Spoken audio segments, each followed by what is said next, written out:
from Houston, real Texas boy, real rancher, massive Houston Texans fan. I got a problem for you. Anthony Richardson has put a video on the internet. It is internet video hype season. Oh, this is the quarterback for the Indianapolis Colts. He's coming back from shoulder surgery.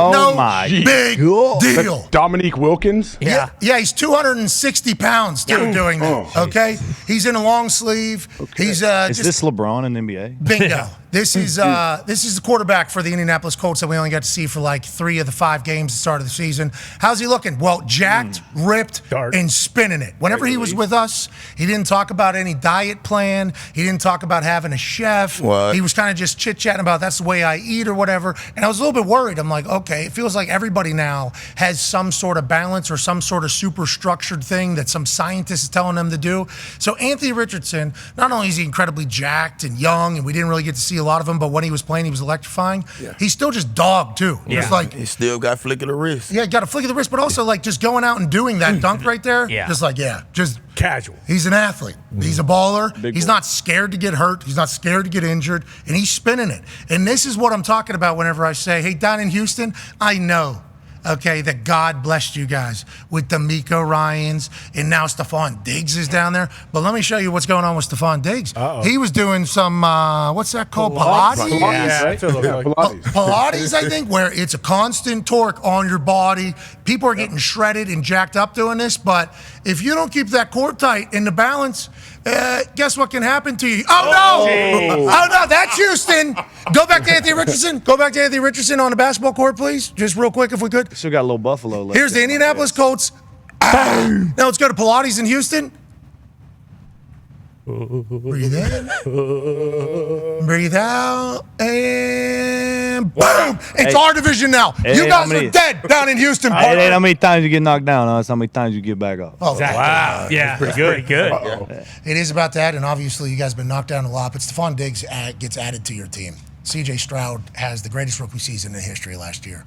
Just throwing the ball over. Nico's back. Joe Mixon. Dalton Schultz. I mean, the whole Joe Mixon. It's like you guys have to be flying so high right now. And I think anytime I see Stefan Diggs do anything in the years past, I'm like, that's interesting. You guys are a real fashion model. And then you say he was putting his emotions out, you know? But underneath, we always knew he was an incredible football player for the Buffalo Bills. He put this out, and I'm like, oh, damn. Like, I'm not going to do Pilates, I decided, because I'm much less athletic than him. And if this is what's taking place to him, I'm not going to sign up for that. But then I immediately go, this dude's on the fucking Texans. Like, it's just like an instant reminder. Like, we don't talk about it enough. The Houston Texans added another number 1 wide receiver to an offense that was phenomenal last year.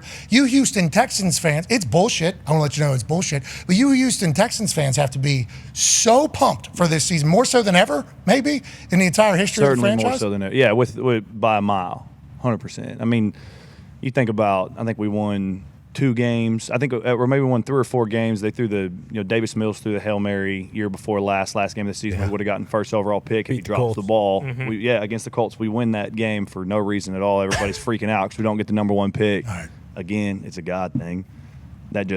Thank you for that touchdown. That was completely meaningless and turned out to be very meaningful. And then we get D'Amico and CJ at the same time. Now we've got Joe Mixon and Dalton Schultz and Tank Dell. And dude, if they stay healthy, I mean, we're talking. But did you see what Anthony Richardson just did? Yeah. Do we have to show the video? Do you think he'll be windmilling on the football field? This is actually what his spike is after he scores touchdowns on every. So good. Yeah. He actually had. I'm glad CJ and Stefan Diggs are on the field throwing balls and Anthony. Wow. CJ Stroud shows where your mind is. Shows where the culture is as a team. CJ Stroud was sumo wrestling in Japan. We got our priorities right. CJ's doing a lot too. CJ's on a lot of podcasts. He's talking a lot of shit, which I think is where he wants to be. Carries himself very well, though. Yes. Very, very well. Very well-spoken young man. Seems to, and he came to Houston, and after his, 2nd or 3rd game, he's like, man, when I watch the Lakers and they lose, I'll never forget this. He said, when he's a Lakers fan, when I watch the Lakers and they lose, I'm pissed. I'm upset. He's a professional athlete saying that. And so, fans feel that. They're like, man, he wants to win. He knows how we're feeling, especially in Houston. We've been down for a long time.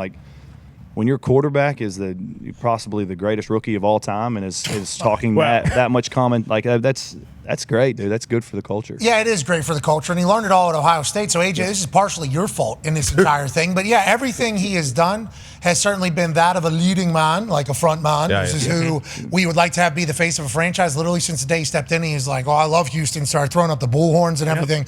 I mean, he started really buying in, but he credits Ohio State for making him that way because of the bad times and the good times and the pressure. So I guess this is your fault too, AJ.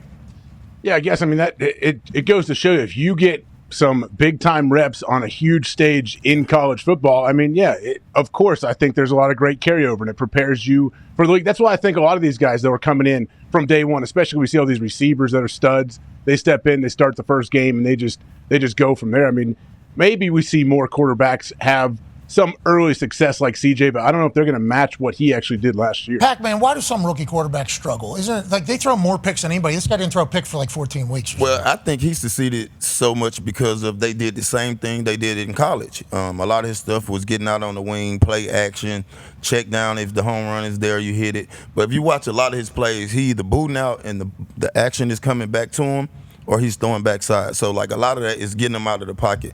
And it's hard. He can run, too. He don't want to run, but he can run. And I think D'Amico them have done a great job of letting him play in the high spots that he can play in. Like, he's playing real comfortable right now. Yeah, and look at the accuracy. Oh, yeah. Very accurate. It's unreal how accurate of a passer. Just shut up, Mark. Yeah. Thanks. So hey, I love it. I'm so happy that's where you're at right now. What happened? That's where I've been. Yeah. I don't like it at all. And Casario is like one of the coolest guys we've talked to. Very sharp. Yeah, he's super smart. So. And he rebounded great because there was some people did not like him for a minute, and now he's walking around like he's the smartest man in the league. Yeah, we were mocking him. Yeah, give him hell. Yeah, we were raising hell into microphones about how stupid of a man he was. He's wearing a headset. Okay, this guy's calling plays and the GM. Okay, Bill Belichick, huh? That's what you are? And then we had him on. He's like, in New England, I was on the headset listening. It just helps me understand what's needed, what's not needed. Yeah. And we're like, that's genius. I guess you're actually smarter. Okay. So it's not a bad thing that you're doing. It's actually a good thing. So there's a lot. There's been a lot. But the AFC is packed. Oh, it's stacked and loaded.